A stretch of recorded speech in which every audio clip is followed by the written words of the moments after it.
La Cátedra Rectoral Nelson Mandela es un espacio promovido por el rector de la Universidad Mayor de San Andrés, destinado a promover el desarrollo cultural, cívico y político, mediante la transferencia de conocimiento e información veraz entre ciudadanos y ciudadanas y grupos de nuestra comunidad. Casi un siglo de construcción de la democracia boliviana serán expuestos y analizados.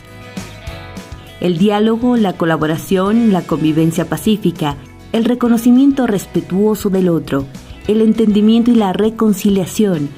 son los principios que guían la cátedra. Con expositores de excelencia, abriremos espacios de encuentro para personas de todo el país.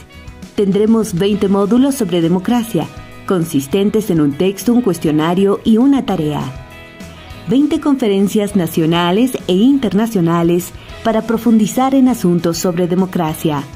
10 coloquios para debatir y reflexionar. Ven y forma parte de este proceso de enseñanza y aprendizaje. Del 10 de febrero al 30 de noviembre de 2022. Inscríbete escaneando el código QR.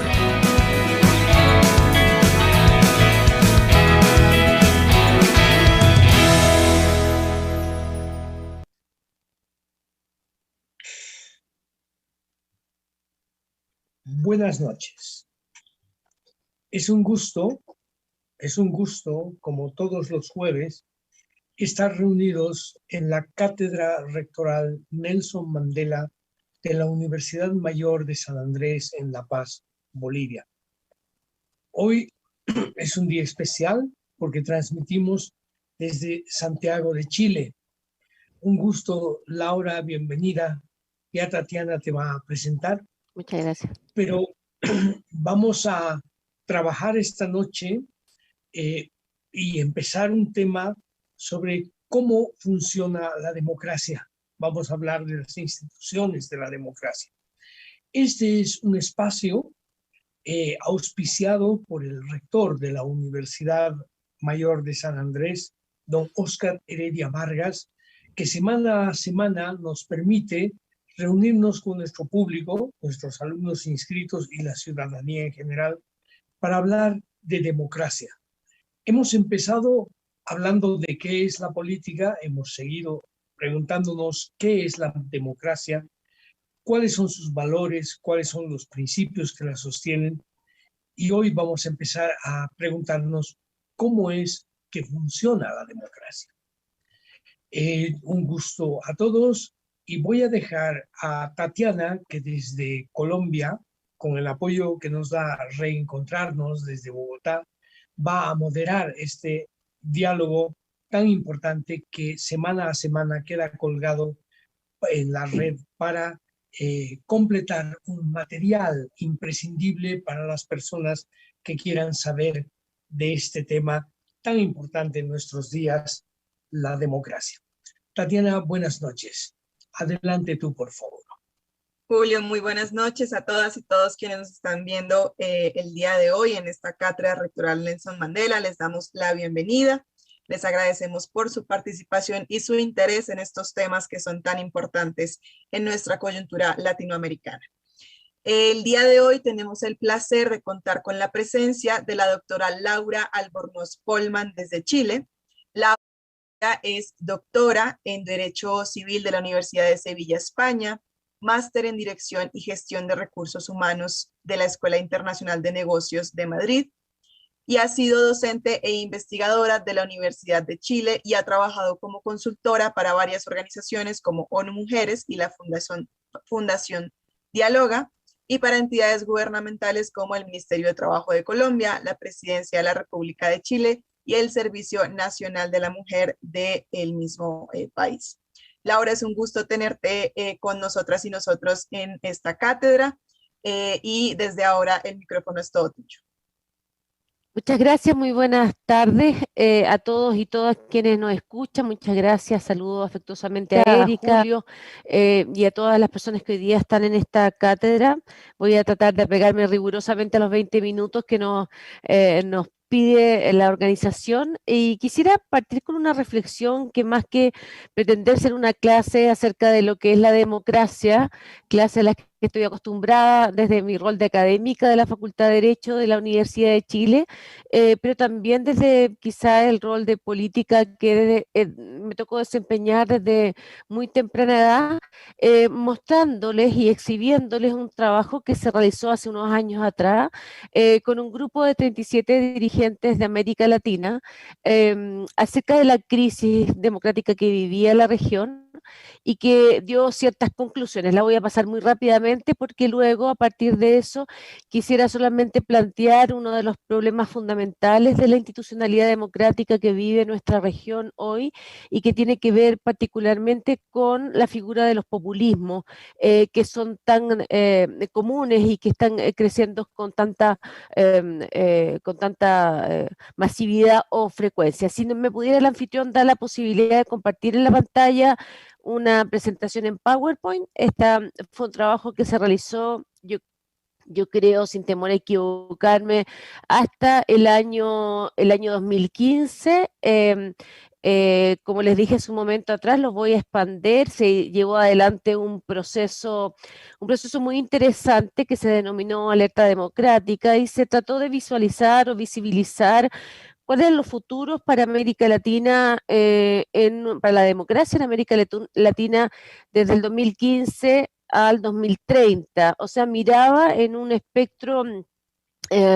cronológico de 15 años, qué es lo que iba a pasar en América Latina, en nuestros países, en nuestras democracias, y cuáles eran, en definitiva, los posibles escenarios que este grupo de líderes que representaban mundos políticos, mundos del feminismo, de las diversidades sexuales, de los movimientos medioambientales, etcétera, podían visibilizar como caminos sin retorno que se van a observar en nuestra región. Y en aquel entonces, estoy hablando de 7 años atrás, claro, nada podía hacer prever que el mundo iba a ser afectado por una crisis económica, producto de una gran pandemia mundial ocasionada por un virus, y que esto iba a tener una consecuencia o consecuencias para las naciones, para los estados, para nuestras democracias de exigirles o someterlas a una máxima atención. En aquel entonces, en el año 2015, cuando hablábamos justamente de democracia o de esta alerta democrática, pensábamos y mirábamos los posibles escenarios, la necesidad de hacer o canalizar un pensamiento estratégico y una reflexión respecto de la región, respecto de estimular estrategias individuales y colectivas para influir y tratar de transformar los futuros que se venían hacia adelante para mejorar y consolidar nuestros sistemas democráticos ante las situaciones de incertidumbre que se vivían en muchos países de la región. Entonces, la definición de para qué se llevó adelante ese proceso era una finalidad principalmente catalizadora, de conversación abierta y reflexiva, sin intentar hacer predicciones, sin intentar hacer propuestas de posibles programas de gobierno o de relatos para los diferentes países que conformaban la región. Lo que intentamos es hacer desde la mirada proyectiva, hacer una posible visibilización o posibles caminos de futuro que nos permitiesen tomando en cuenta lo que pasaba en la realidad, pensar en lo que se nos venía hacia futuro. Y también en ese orden lógico se llamaron o invitaron a estas 37 lideresas y líderes de la región metropolitana para hacer este ejercicio. Y yo los quiero mostrar solamente como introducción a lo que hoy día es el motivo principal de mi conversación, particularmente en este escenario, esta coyuntura que hoy día nos afecta y sobre la cual vamos a hablar en un momento más, apegada siempre a los 20 minutos que me dieron para exponer. Como les dije, este grupo trabajó durante varios talleres, habían representantes de todos los países que ustedes ven en pantalla, de Brasil, Colombia, Honduras, estaba Chile, estaba Bolivia,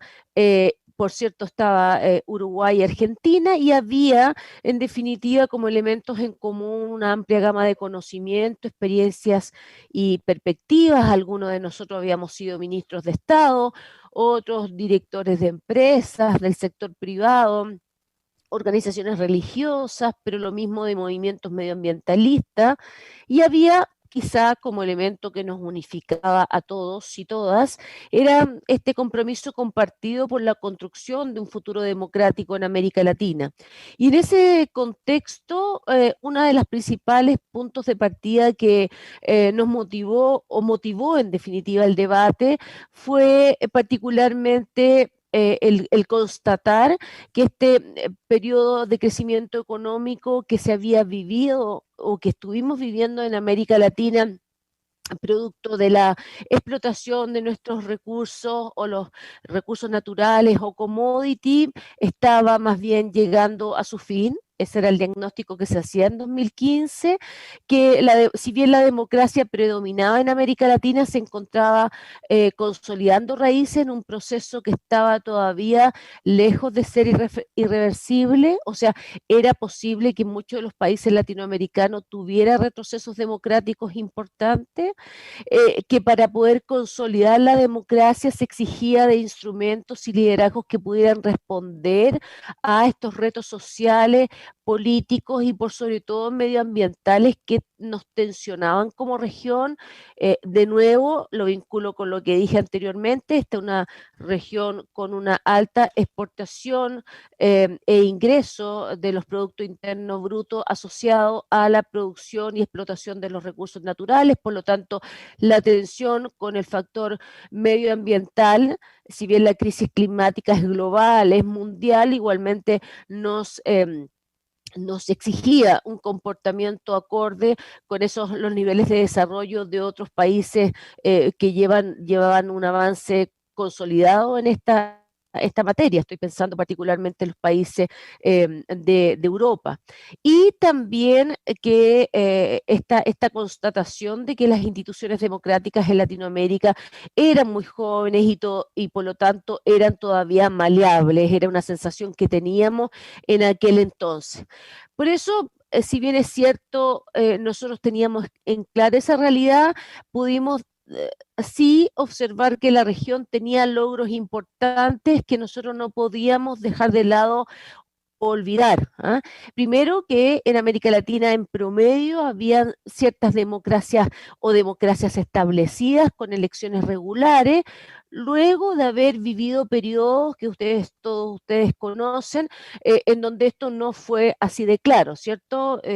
Y que fue identificado con una historia de inestabilidad política y con la presencia de dictaduras en muchos de los países de la región. Habíamos logrado también una cierta estabilidad macroeconómica y financiera luego de una historia de crisis de deuda, nuevas formas de participación y movilización social, ya lo vamos a ver, y la reducción de la pobreza y una clase media en ascenso podían ser sin duda alguna, aunque sigue siendo la región del mundo más inequitativa, igualmente habían habido ciertos índices macroeconómicos que indicaban que había una tendencia a la reducción de la pobreza. Y en ese contexto, claro, los retos que se presentaban en 2015 y que siguen siendo retos hoy día, habiendo pasado 7 años desde este primer ejercicio, que déjenme decirles de paso que las personas que integraron este grupo nos seguimos relacionando. De hecho, tenemos prontamente una reunión en Colombia. Los retos seguían siendo igualmente serios y estaban ahí presentes con mucha fuerza, amenazaban justamente estos avances de los cuales le estoy hablando. La existencia de clientelismo en la política, de corrupción en el mundo público y en el mundo privado, el crimen y poderes ilegales, la pobreza, la desigualdad, el fundamentalismo religioso, y lo hemos observado en muchos países de la región, con la llegada de ciertos mandatarios y ciertas marcados fundamentalismo o convicciones religiosas de la cual no se escapan ni izquierdas ni derechas, la mantención o conservación de instituciones frágiles, etcétera, siguen siendo o eran retos que nosotros vimos con mucha seriedad y preocupación. Yo quisiera como provengo del mundo político, agregar elementos que desde mi punto de vista agudizaron fuertemente esta situación que tenía que ver todos ellos marcados por la corrupción, pero asociados entonces o como consecuencia del mismo con crisis de representación, en definitiva, sistemas políticos que eran vulnerables y también con bajo crecimiento económico, lo que genera además mucha demanda de parte de la ciudadanía y da lugar o espacio a más corrupción, más clientelismo y un sistema político que no es el deseado en un sistema democrático pleno, por decirlo de alguna forma. En ese escenario nosotros visibilizamos 4 posibles escenarios que hoy día se han materializado a lo largo del tiempo. Y hablamos de la democracia en transformación, la democracia en tensión, en movilización y en agonía. 4 escenarios que apuntaron particularmente a cómo jugaban las estructuras de poder en nuestros países de la región, cómo se consolidaron, ¿no?, las instituciones democráticas y la cultura política, cómo participaba o no, o cómo intervenía la participación ciudadana o tenía cauce la participación ciudadana, cómo estaba el desarrollo económico y la inclusión social y cómo se llevaba adelante la integración regional. Y esto último lo digo particularmente por los fuertes cambios en materia de integración regional que hemos tenido dependiendo en cierta forma también de la fuerza hegemónica o de la influencia geopolítica que ejercen las grandes potencias mundiales como China o como Estados Unidos en un primer momento y todavía en la región. ¿Ah? Entonces, claro, ahí nosotros tomando particularmente en consideración de que la región latinoamericana tiene una diversidad y complejidad importante y con conciencia de esa diversidad es posible darse cuenta que cada uno de estos escenarios daban resultados que apuntaban a contextos diferentes y no necesariamente hay un solo escenario que refleje la situación real de Bolivia, de Colombia, de Chile o de todos los países que participaron en este espacio denominado escenario. Y yo solamente lo voy a pasar rápidamente. Se construyó una trama de cada uno de ellos, se dieron las principales características de cada uno de ellos y las cosas que podían pasar hacia el futuro. Algunos de estos escenarios eran positivos. Yo en particular abogaba por una democracia en transformación, en donde efectivamente no podía uno hablar de éxitos absolutos en materia democrática, pero las instituciones estatales se lograban ir consolidando, aprendiendo las reglas del juego y lograban en definitiva poner las instituciones de la democracia al servicio de la superación de las inequidades y del desarrollo económico al mismo tiempo, ¿cierto? Porque no es posible hablar de una sola cosa sin la otra. Entonces, mi internet se puso algo débil, parece. Este era un escenario probable que convivió en aquel entonces con otros escenarios un poquito más, yo diría, pesimistas, como son la democracia en tensión, y lo voy a pasar muy largo, que también tiene una trama, tiene ciertos hechos objetivos que la identifican en la región y que dan cuenta de una dificultad justamente para distribuir los ingresos, los ingresos en toda la población, la política cae en caudillismo, la integración regional se desacelera, etcétera, etcétera. O también una democracia de movilización, que era una mirada positiva, donde hay una fuerza fuerte presión por los movimientos sociales, gatillada por los movimientos sociales, que en definitiva proponen modelos innovadores e incluyentes de desarrollo económico que todavía no hemos logrado ver con plenitud, y en donde el poder efectivamente se va desconcentrando y el poder tradicional se ve desafiado frente a esta democracia en movilización. Hay una frustración con la democracia tradicional y se producen retos al sistema democrático, como es algo que ha vivido Chile con mucha fuerza desde el rompimiento institucional de octubre del año 2019, que gatilló un proceso constituyente que estamos a puertas de cerrar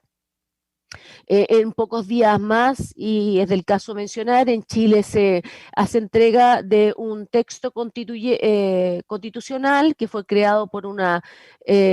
convención constitucional que tiene ese nombre, pero que es una asamblea constituyente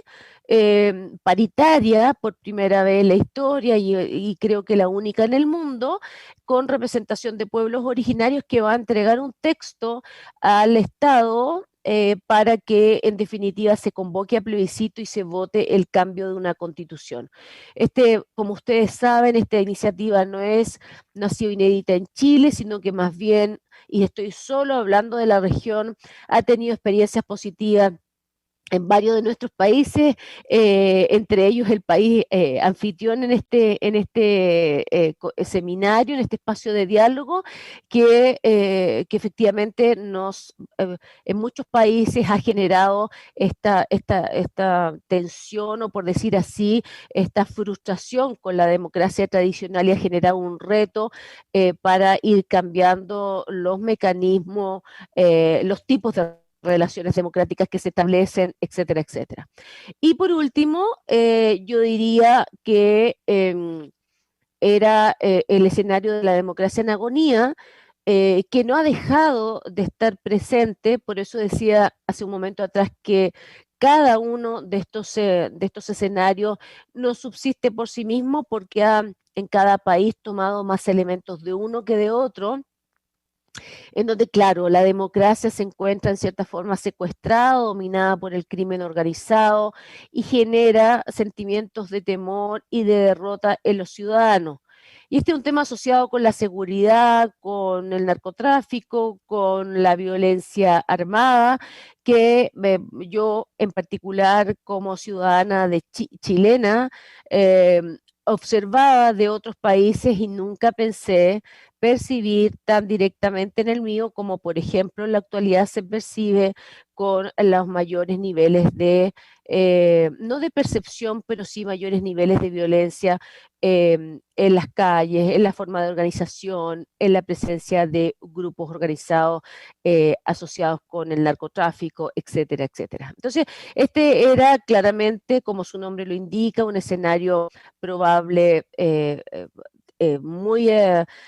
muy complejo, de agonía, en donde el crimen organizado y la propia ciudadanía se ve limitados a actuar por la suplantación del Estado de Derecho por otra forma de organización que ocupa los espacios, los territorios y las dinámicas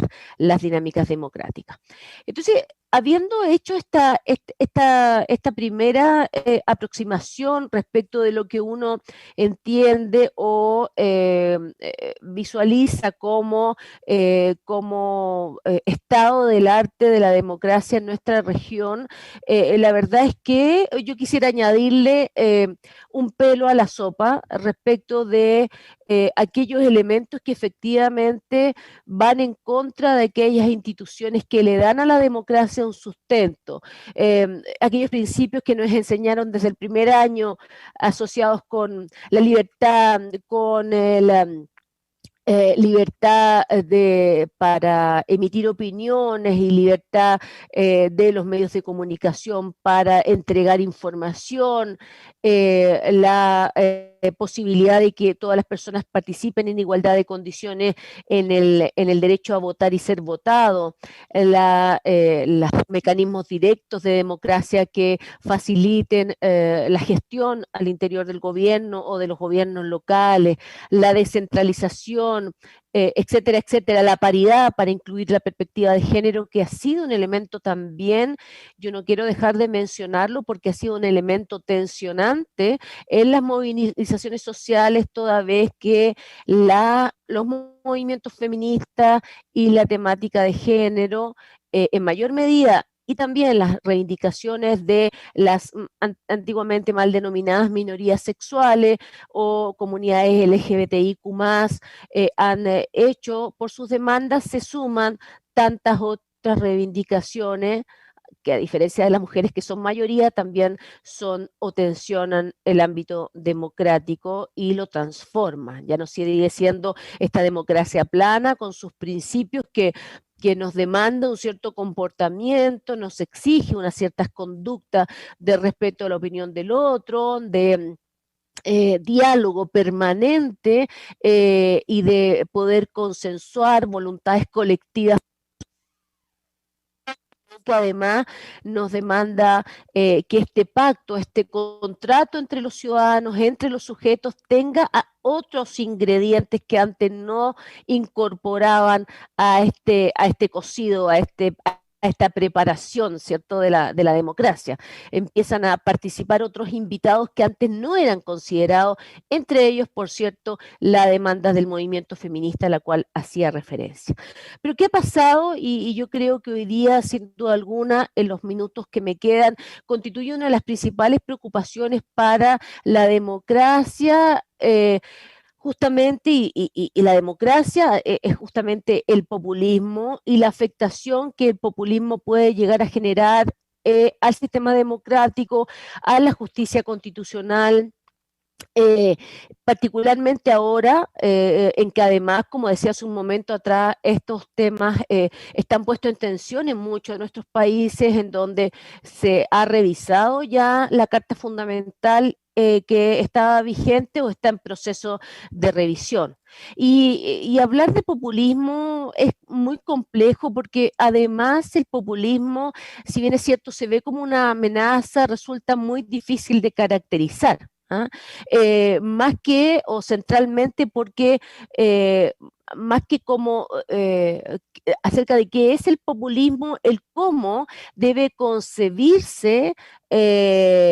El populismo se introduce o intenta permear el cómo debe concebirse la acción política.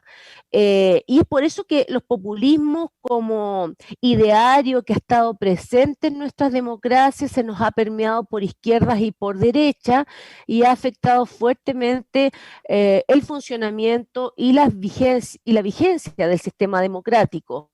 Entonces, lo que lo define en definitiva como populismo no es lo que debe hacerse políticamente hablando, por decirlo de alguna forma, sino el cómo debe hacerse, cómo debe ser y hacerse la política. Y es por eso que es posible concebir que el populismo ha permeado incluso los movimientos ciudadanos, que de acuerdo con esas reglas del populismo intentan efectivamente o muchas veces se asocian a miradas demagógicas o autoritarias, pero que para otros muchas veces es sinónimo de cambio, de antielitismo y de recuperación del auténtico valor y sentido de la democracia. Ahora, lo que queda claro y lo que desde mi punto de vista es un gran desafío de la democracia actual es poder develar o quitar la máscara a lo que el populismo en nuestras democracias puede ocasionar, ¿ah? Particularmente por esta idea de que el populismo, y es lo que más queda claro, por decirlo así, concibe a la acción política de un modo diferente, de un modo idiosincráticamente diferente, y eso dificulta mucho más su identificación. ¿Ah? Los populismos quieren cambios y es un rasgo evidente. Primero que nada, presupone la existencia de una calidad colectiva súper individual, autónoma e irreductible, que son justamente los ciudadanos, pero además, sino que lo más importante desde mi punto de vista es que pretende cambiar quién de la acción política o a los sujetos que en definitiva son los destinatarios de la acción política. Pretende llegar justamente al pueblo, que es el validante por antonomasia de la acción política. Y en ese sentido, a diferencia de otros movimientos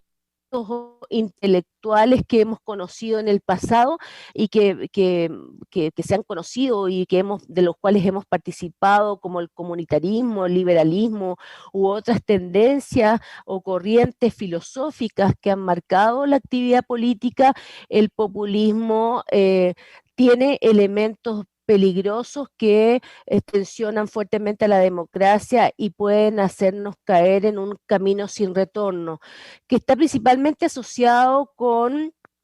la necesidad de producir un cambio de inmediato y con esto agravar fuertemente a las democracias constitucionales, producir estos cambios sin consensos muy extendidos en el tiempo, producir cambios que son verdaderos saltos revolucionarios, que suponen cambios legales y a veces constitucionales, y que justamente su mayor defecto está en el carácter de instantáneo y radical que pueden en definitiva producirse estos cambios, y lo vemos en algunos países de la región, cuando el presidente de Honduras se comunica a través del Twitter, nombra gabinete y los quita, o por no mencionarlo solamente a él, hay acciones populistas respecto de la ideología de género de Brasil y su presidente hace algunos años atrás, demonizando ciertas formas de avance en materia de respeto de derechos humanos históricas de las mujeres a través del tiempo, o de otros mandatarios en definitiva que a través de acciones cortoplacistas pretenden reemplazar toda la institucionalidad democrática, poniendo en su lugar cambios instantáneos y radicales que justamente lo que hacen permanentemente es reprocharle a la política tradicional su carácter retardatario. Entonces,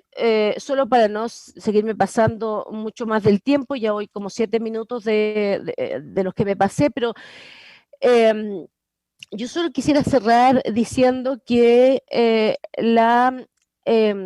versión de la institucionalidad democrática tal cual nosotros la estudiamos en teoría tiene en la práctica muchísimos bemoles, y los bemoles están dados hoy día más que nunca por los altos niveles de participación y de movilización ciudadana que cuestionan todo. Cuestionan el sistema, la democracia, la forma en que lo veníamos haciendo, los liderazgos, lo cuestionan todo, tienen herramientas para cuestionarlo. El Twitter y las redes virtuales son favorables a esa forma de cuestionar, porque además viene acompañado de una falta de responsabilidad y de un sin pensar en los costos que eso supone. Estoy hablando de costos financieros, pero también de costos políticos, de proceso, que son, desde mi punto de vista, muy peligrosos a la hora de abrirles la puerta sin retorno. Por eso es que yo creo que particularmente en democracias donde la institucionalidad democrática, valga la redundancia, sigue siendo tan frágil como las nuestras, las latinoamericanas, con crisis económicas provocadas por una pandemia global, donde ha habido, y es evidente, importantes retrocesos en materia económica, particularmente en los sectores más vulnerables y particularmente femenina, porque ustedes saben que la pandemia afectó principalmente a las mujeres. La verdad que en esta situación de crisis provocada por una pandemia, agudizada por una guerra, entre comillas, una preguerra mundial, efectivamente uno tiene que estar o ponerse en la condición de repensar si este es el momento para aceptar estas soluciones cortoplacistas, o lo que tenemos que hacer más bien es poder fortalecer aquellas formas de diálogo que efectivamente consoliden procesos que, aunque sean más a largo plazo, nos permitan avanzar un paso hacia adelante, haciéndonos cargo de las debilidades del pasado, pero tomando en consideración también el aprendizaje histórico que cada nación, cada país y nuestra región en particular ha tenido a lo largo del tiempo. Yo quisiera dejarlo hasta ahí, lo demás puede surgir a lo mejor del propio debate, pero me parece a mí y lo hemos conversado con muchos compañeros últimamente, hay un tema asociado con la responsabilidad que seguramente responsabilidad para cambiar y para ajustarse, pero también para hacer que el cambio sea altamente consensuado, debatido, analizado mayoritariamente, utilizando las herramientas de que nos hemos provisto y que nos entrega particularmente la democracia constitucional, es el mecanismo a través del cual vamos a lograr avanzar como sociedades y permitirle una vida más feliz a los ciudadanos que las integran. Eso. Muchísimas gracias, doctora Albornoz. Creo que sobre todo el barrido que nos ha hecho un poco sobre cómo estábamos en 2015, cuáles son los retos que hay de aquí en adelante, que puede que algunos todavía persistan, pero también los 4 escenarios que podemos ver y que podemos pensar en América Latina es muy interesante, porque sobre todo cuando hablamos de este fenómeno del populismo y de estas ideas un poco que quieren cortar o aminorar los tiempos, acelerar los tiempos de los procesos democráticos, creo que en algunas ocasiones la ciudadanía no lo ve como algo dañino para la democracia porque tal vez no identificamos claramente cuáles son esas instituciones que sostienen el sistema de alguna manera. Entonces, quisiera como devolvernos al principio y es cómo podemos identificar esas instituciones como ciudadanía en el día a día, cómo podemos verlas digamos, en el día a día y empezar a empaparnos un poco de lo que es, por qué son importantes para la democracia. Pero yo entiendo que una de las estuvo asociada con la importancia y la vigencia todavía, aunque no se le reconozca de la política y de la actividad política, y de la política como el interés que todo ciudadano que forma parte del pacto entre las personas, y con los nuevos pactos incluidos, porque el primer pacto era los pactos de Rousseau y otros que eran pactos en realidad entre una parte muy mermada de la sociedad, eran pactos de hombres, pero con los nuevos pactos, los pactos en que incluso se incluyen las mujeres, los pactos en que se incluyen los otros grupos sociales, y no quiero tratar a las mujeres como grupos sociales porque somos la mayor parte de la población del mundo, pero estos nuevos pactos que dicen, sí, efectivamente lo veníamos haciendo así, pero esta democracia era una democracia censitaria, fallida, y es necesario remirar el lente con el cual estábamos observando, pero no necesariamente echar abajo el modelo de discusión abierta, de discusión amplia, de discusión consensuada que los seres humanos tienen que entender para fundamentar el pacto que le da vida a la democracia. Cuando intento explicarle a mis estudiantes en la universidad que la existencia de una constitución, de un ordenamiento jurídico, tiene por detrás un pacto entre los seres humanos para evitar la tortura que surgiría de la inexistencia del pacto. ¿Ah? Y cuando me dicen, ¿por qué la tortura, profesora? Porque en definitiva, si no hubiera normas, si no hubiera derecho, lo que existiría sería la vida del hombre salvaje, ¿no? Del ser humano salvaje, la ley del talión, ojo por ojo, cada uno sobrevive el más fuerte, y el ordenamiento jurídico, las normas, el sistema, el derecho constitucional, llámese como se llame, liberal, en sus distintas modalidades, ha permitido, comunitarista, según algunos, ha permitido efectivamente establecer unas reglas sanas de convivencia que hasta el día de hoy nos permite consensuar entre todos los países que integran esta comunidad llamada Tierra, o consensuar que es la mejor forma de convivir. Y en ese sentido, a mí me parece que la política tiene que ser revitalizada, pero no necesariamente esto no se hace, desde mi punto de vista, despreciando la actividad política, porque lo que hacen los movimientos sociales emergentes, los movimientos indigenistas, los diferentes movimientos que hoy día tienen, entre comillas, mayor popularidad o han calado más hondo en la población, son actividades políticas, no con las formas posiblemente del pasado, con formas nuevas, con nuevos líderes, pero sigue siendo política igual. Entonces, comprender que esto no requiere como instrumento la devastación de la política como herramienta para lograr el objetivo de que los ciudadanos, la población sea más feliz, más digna y viva en mejores condiciones. Revitalizar el diálogo como herramienta de la democracia, revitalizar las decisiones colectivas por sobre los intereses individuales o de grupo específicos también es una decisión muy importante, porque justamente los discursos populistas de última data muchas veces han estado centradas en los intereses, a veces las agendas individuales de ciertos grupos o colectivos sobrepasan intereses de la nación y de personas que viven una vida menos identificadas con las ideologías que sustentan estos nuevos movimientos. Y yo siempre pongo un ejemplo que para mí es fundamental, y lo digo a propósito de algo que me ha llevado, que ha sido parte de mi vida, que es la reivindicación feminista. El feminismo es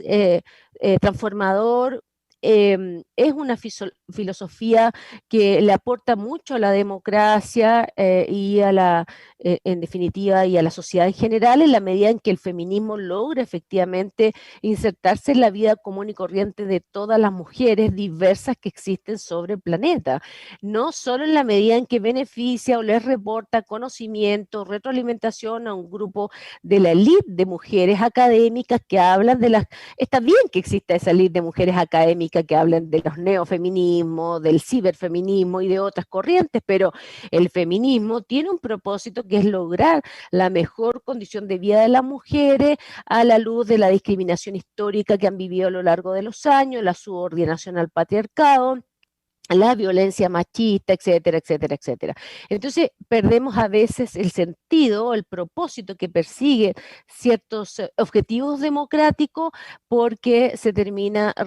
siendo reduccionista en los intereses que forman parte del movimiento, más que el interés o el bien común, que es la aspiración que está detrás del ejercicio democrático, ¿no? La democracia existe para lograr el bien común, y el bien común de toda la comunidad, como su nombre lo dice, desde todos, no es de una mayoría o un grupo de interés específico de un momento determinado de la historia de nuestros países. Referente a lo último que mencionas, precisamente de buscar el bien común de todas las personas de la sociedad, y devolviéndome nuevamente a esa institucionalidad que es la que finalmente permite incluso incluir a las personas en ese proceso. ¿Cuáles son los mínimos que deberíamos cumplir en las instituciones para que dejemos un poco la fragilidad y empiecen a fortalecerse, buscando siempre esa inclusión de toda la sociedad y ese bien común de toda la sociedad? Y antes de que nos conteste, solamente un recordatorio para todas las personas que nos están viendo, que pueden dejar sus preguntas y comentarios en el chat, tanto de Facebook como de YouTube. Entonces, ahora sí, Laura, el micrófono es tuyo. Sí, yo diría que, claro, dependiendo, si uno estuviera seguramente en la década de los 80, cuando yo era una adolescente en Chile y luchábamos mucho de nosotros contra la dictadura asesina que masacró mucha gente en nuestro país, la torturó y la hizo desaparecer. Teníamos que volver a contar una historia basada en esos mínimos que se sustentaban en un sistema con elecciones permanentes, alternancia en el poder, con respeto de la Constitución vigente, con el derecho de cada ciudadano a participar en las decisiones colectivas, la responsabilidad en las mismas decisiones que los propios ciudadanos tienen, y los otros elementos electorales como el secreto del voto, la importancia de la participación, la intervención del tercer sector o de la sociedad civil, el control gubernamental a través de las vías legales, constitucionales, pero también de las vías sociales o de la comunidad o de la sociedad civil, eran sumamente importantes, y hoy día añadimos otros elementos que seguramente en esa demanda de mayor democracia de las décadas de los 80, de los 2000, no tenía la necesidad imperiosa que hoy día sí toma. Hoy día ninguna democracia podría ser sostenible si la visión de la democracia no está transversalmente cruzada por la subsistencia del planeta, por ejemplo. ¿Ah? Entonces, hoy día no es posible pensar en un modelo democrático que solo conciba un ciudadano, un voto, elecciones cada 4 años, la existencia de una Cámara de Diputados y de un Senado, eh, etcétera, etcétera, paridad de mujeres, que también es importante, la representación paritaria en los puestos de decisión, de todos los puestos de decisión. Ese es un tema, yo quiero recordar que es un tema que hemos sido absolutamente refractarios a asumirlo de una vez por todas en nuestras democracias, lo tenemos muy bien considerado en nuestras constituciones, pero siempre ha sido una democracia formal o una igualdad formal y no real de las mujeres. América Latina se caracteriza por altos índices en materia de discriminación de género, por lo tanto, ahí hay un debe altísimo. Entonces yo podría decir, mira, ¿qué es lo que se plantea hoy día, por ejemplo, Chile en esta nueva constitución? No es posible pensar en una democracia que no sea paritaria y en una democracia que no sea ecológica, por ponerle un nombre, que admite mucho, pero que no sea sustentable. No es posible pensar que Chile produzca cobre, que Chile exporte salmones o que exporte, no sé, producción agrícola sin que el respeto al medio ambiente, a las comunidades de pueblos originarios, etcétera, etcétera. No es posible pensar en un desarrollo equitativo si tiene zonas de inseguridad, de inseguridad, como sucede hoy día en el conflicto de Arauco, ocasionado por deudas históricas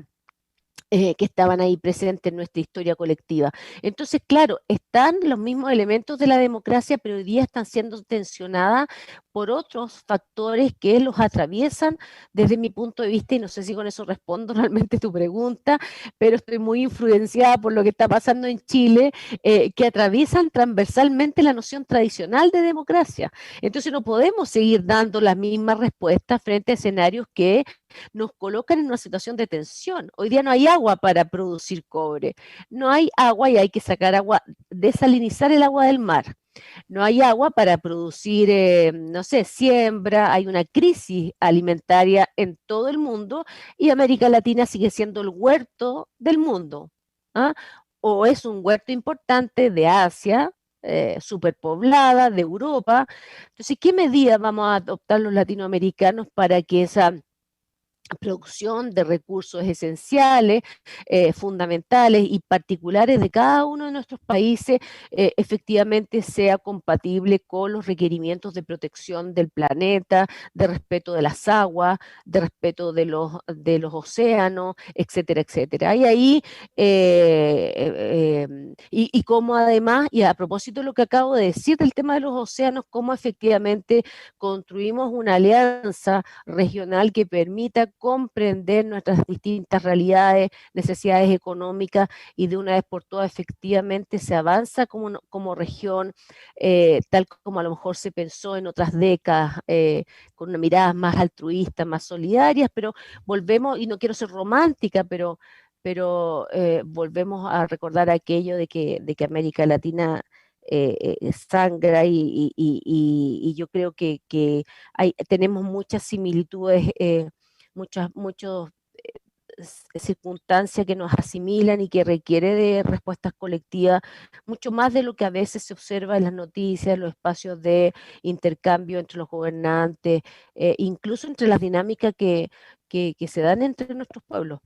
Entonces, yo insisto, me parece a mí que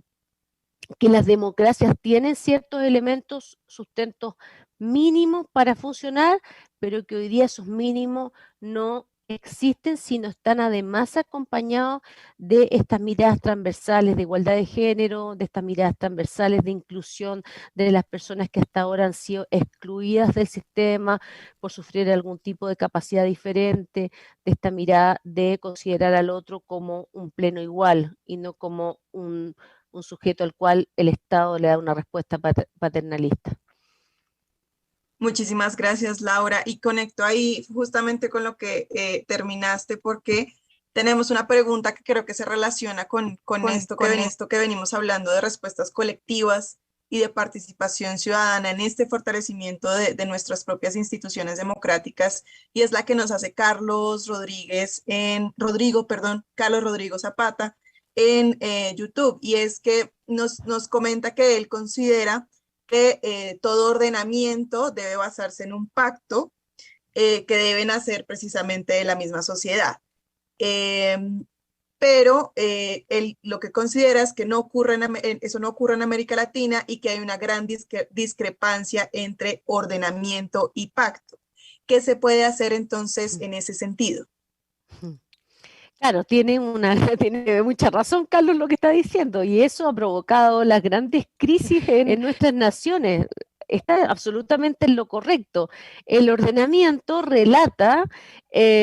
un acuerdo que muchas veces se ha dado entre élites, ¿no? Entonces, por eso se ha hablado de la muerte de las élites. Veo muchos libros que nos ha tocado comentar, ¿no? De las élites, están en proceso de decadencia, pero logran sobrevivir pese a eso. Carlos tiene toda la razón, pues entonces este pacto que debiera surgir efectivamente de todos los ciudadanos, incluyendo todas las miradas, la mayor parte de las demandas, teniendo la mirada de las desigualdades que están ahí presentes, por de pronto no han incorporado. Y fíjate que en cuántos años de gobiernos independientes en nuestros países latinoamericanos llevamos con pactos que han sido pactos formulados, tomados por hombres. La mujer hemos sido excluida de todos los pactos desde los orígenes. Entonces, partiendo por esa apreciación, claramente Carlos tiene razón, porque no representa necesariamente ni el ideario de la sociedad. El ordenamiento jurídico siempre va un paso más atrás del avance de las sociedades. Por ponerte un solo ejemplo, las leyes que hoy día se aprueban en nuestros países van mucho más atrasadas de lo que la sociedad hace tiempo venía demandando en materia de anticorrupción, en materia de legislación respecto del matrimonio igualitario, reconocimiento de la filiación homoparental, el aborto,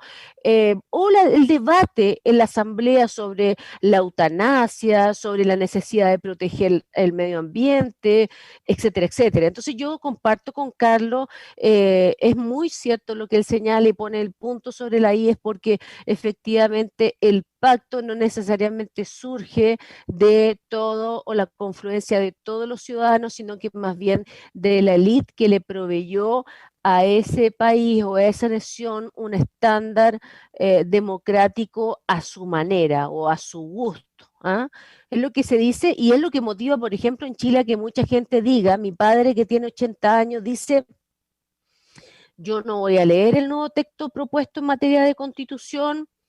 no estoy de acuerdo mucho con los constituyentes, hay algunos que han hecho bien su trabajo, otros que no, pero por de pronto prefiero 1000 veces este pacto que se ha celebrado a aquel que fue hecho en dictadura. Y eso es la única razón que para mí vale aprobar, por ejemplo, el nuevo texto constitucional. Y yo creo que esa validez o esa legitimidad es el tema a la que Carlos apunta, que ha sido puesta en cuestión todo este tiempo y que tiene que ser revisada porque, como nosotros sabemos, y particularmente en esta región, los pactos han sido celebrados mayoritariamente y la historia ha sido contada por quienes han ostentado el poder, quienes han tenido el dinero y quienes en definitiva han dominado también la actividad política durante los años que han durado nuestras repúblicas. Gracias, Laura. Y gracias a Carlos por la pregunta también muy interesante. Sí. Quiero cerrar esta parte de preguntas, y digo cerrar porque el tiempo se nos está yendo rápidamente, con una que nos hacen en Facebook, y es un poco el elemento de las redes sociales que siempre está presente hoy en día en estos temas, ¿no? Un poco después de pandemia también muchas de las instituciones se vieron obligadas a tener portales web donde la gente pudiera tener información verídica, actualizada, digamos, un poco de conexión con las personas que tienen digamos, acceso a estos medios digitales. Y nos hacen una pregunta precisamente al respecto, y es, hoy en día las redes sociales son importantes para el desarrollo democrático, siendo estos nuevos espacios de participación, pero también son medios en los que se comparten lo que son las noticias falsas, y lo que ha puesto en muchas veces a la democracia en riesgo, y la credibilidad, ha disminuido la credibilidad de las instituciones. Entonces, lo que nos preguntan en Facebook es cómo pueden las instituciones adaptarse a esta nueva realidad digital y a su vez utilizar las redes sociales como aliadas para retomar esa confianza de la ciudadanía. Uy, si tuviera yo la respuesta a eso, seguramente sería candidata a la presidencia de la República, hubiese conseguido, que no ha sido nunca mi aspiración, dicho sea de paso, pero yo creo que hay varias cosas que confluyen en esto. El acceso a las redes fue primero un espacio de élite y sigue siendo todavía en América Latina un acceso. Si bien es cierto, ha aumentado y cada vez más y después de la pandemia, sigue siendo un espacio todavía preferentemente de ciertos segmentos socioeconómicos de la población, de ciertos segmentos etarios, aunque los adultos mayores igual se les va muy bien el Twitter. Mi padre es un asiduo tuitero, pero no se trata de la casuística, sino que de la regla general. Entonces, ¿qué pasa si yo me voy a la séptima región en Santiago, en Chile, o a la octava, y se pierde la conectividad, ya sea por medidas de seguridad en la zona de la Araucanía o simplemente porque no hay conectividad? Sigue siendo el acceso a una plataforma desigual, particularmente en países donde tienen la geografía, no la tienen a su favor. Entonces, claro, nos felicitamos de que aspectos buenos que se obtuvieron o que resultaron, algo bueno que rescatar de la pandemia, detrás de todo el dolor que ocasionó a las familias y a las personas, es justamente que haya habido una mayor inversión en estos recursos, la elevación de los estándares en materia de transparencia, de rigurosidad, y con esto, en definitiva, permitir una mayor democratización de estos espacios. Y eso es positivo, pero viene acompañado de todos estos otros elementos que nosotros desconocíamos y de los cuales el derecho también se tiene que hacer cargo, de la suplantación de identidades, del ciberbullying, de la violencia de género a través de los medios virtuales, que es un problema gravísimo, y de otras tantas fake news, como decían recién, que entorpecen. Yo diría que frente a todo esto, siempre, con plataformas digitales o sin plataformas digitales, en cualquier democracia del pasado, de ahora, siempre el elemento de la responsabilidad ciudadana o de los ciudadanos ha sido fundamental para romper con esquemas. eh, Espero no haberme quedado congelada, pero desde mi punto de vista, aquí hay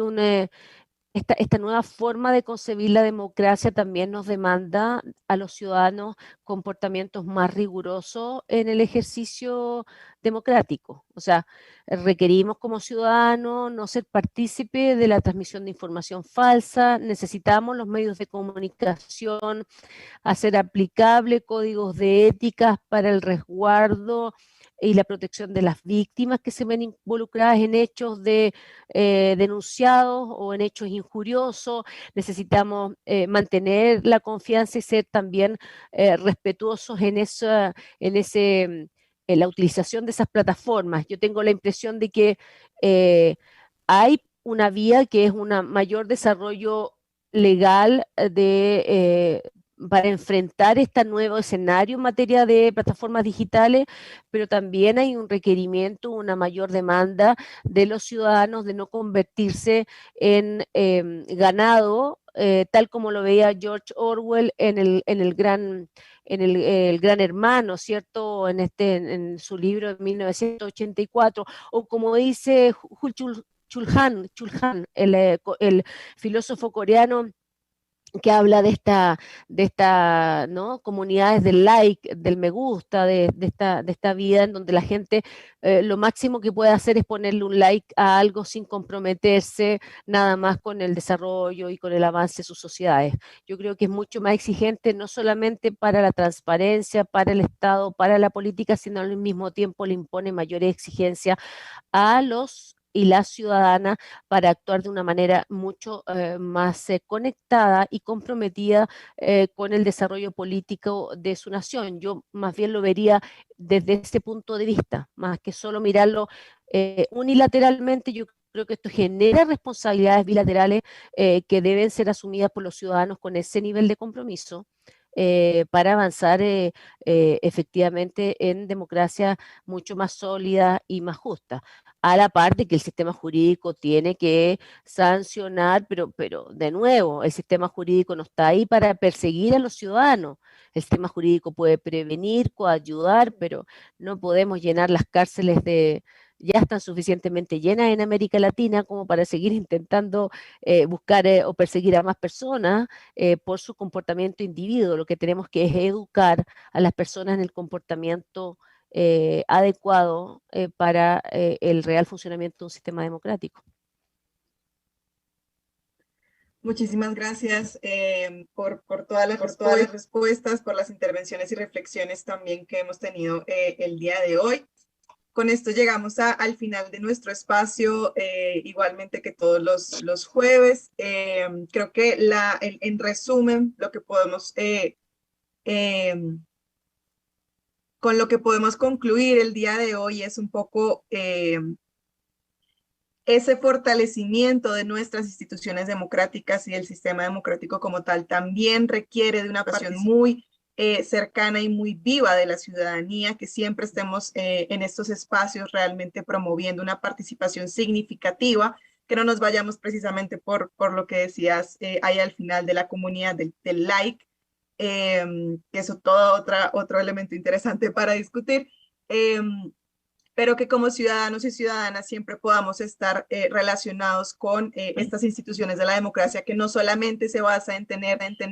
elecciones y estas, digamos, tradicionales que entendemos, sino que realmente vayamos un poco más allá del voto y que recuperemos esa confianza en nuestras instituciones, que también va de la mano con ese fortalecimiento interno de las mismas instituciones. Muchísimas gracias, doctora Albornoz, y Julio, te doy entonces la palabra. Para despedirme y para despedirnos. Muchísimas gracias, Laura, por esta magnífica intervención. En mí ha calado muy hondo estas palabras que has vertido durante una hora. Estoy seguro de que quienes han seguido tu presentación también se han quedado algunas preguntas en el tintero, como siempre pasa, pero el tiempo no da para que las podamos leer todas. Con un agradecimiento tanto a Tatiana como a Erika como a Blue Producciones que están detrás de este trabajo que hacemos. Quiero despedir en nombre del rector Óscar Heredia Vargas de la Universidad Mayor de San Andrés en La Paz, Bolivia, este espacio y decir, Laura y las personas que han coadyuvado, que esto va a quedar colgado todo el año como parte del material de consulta que tenemos a disposición tanto para los alumnos de la cátedra como para la ciudadanía en general, que suele visitarnos y escuchar lo que decimos en la Cátedra Rectoral Nelson Mandela. Un saludo a todos y todas, nos vemos el próximo jueves y muchas gracias por su presencia y atención. Buenas noches.